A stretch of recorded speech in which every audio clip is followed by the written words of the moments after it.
As Expeditions Viking begins, the player moves through a reasonably typical character builder. It's not exactly a plethora of choices as far as cosmetics are concerned, but the horde of ability options make up for it. It sets the tone early. It's a game of numbers and acts. Looking at the scores of support abilities, utilities, fighting alerts and so on makes the game's origin in tabletop gaming obvious, as well as the openness of the framework. There are a lot of ways to create a character here, and a lot of ways to play Expeditions Viking.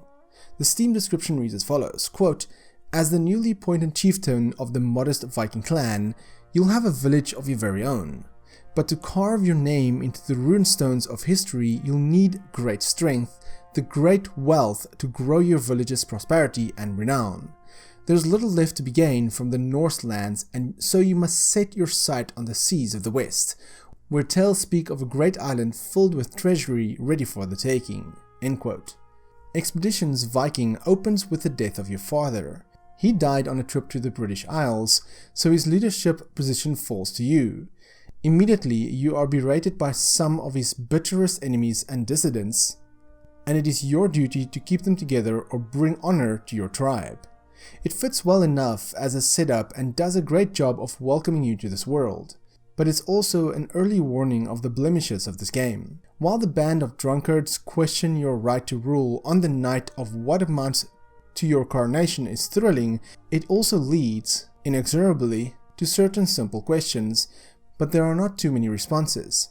Some argue that your father was too focused on victory, while others suggest that he neglected the need of his people.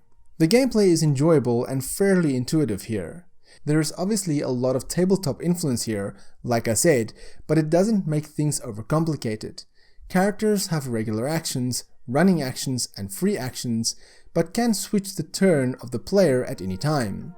Each skill's role is specifically explained and should be open to new and old players alike. There are a lot of assorted status ailments and buffs to add, and for the more hardcore among us, there's plenty of techniques to go around.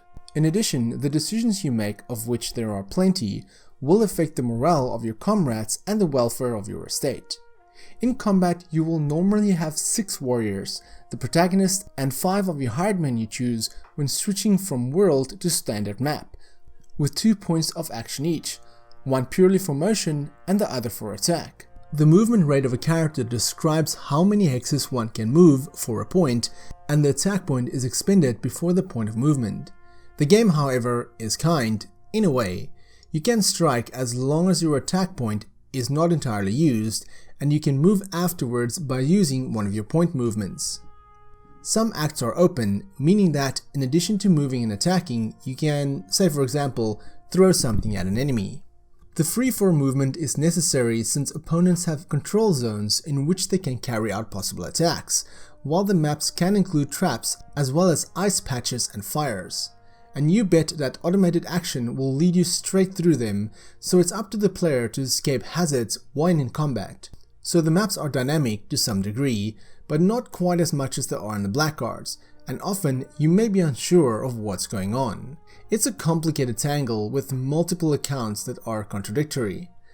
Any of these problems will quickly slip behind, though, as more colorful, complex characters come into view. Stitched between the dialogue, you're going to find rich explanations that round out the creation of your gang. However, when they creep their way through your story, it's hard to shake their impressions that Viking is nudging you far away from the guy behind the curtain, but you're fascinated by his cast and the novelty of his setting. And it works, mostly.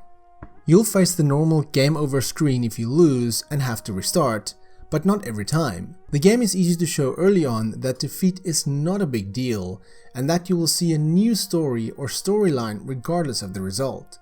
It's unusual to allow yourself to walk away from loss, and that's a shame because there are so many Viking nails.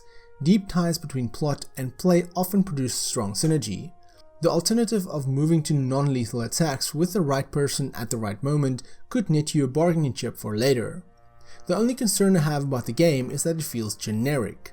I love the Viking story, but nothing seemed to really reinforce the theme mechanically. The device could be used with the same effect in any environment. It splits immersion and makes me think more about the skill set of a character than the actual character itself. In addition, the game is pretty buggy and it was released 3 years ago. Expeditions Viking doesn't make big waves in the gaming landscape. With light strategy and an unusual atmosphere, it's a nice RPG.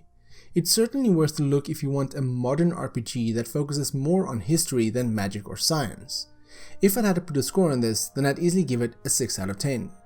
I'd like to thank the developers for providing me with a review key, and for more gaming content, check out the rest of my channel. If you enjoyed this video, then give me a thumbs up. If you dislike it, then give me a thumbs down, but please tell me why so I can improve my videos. My name is Frank, I'm the RedTieGuy, and frankly, thank you for watching.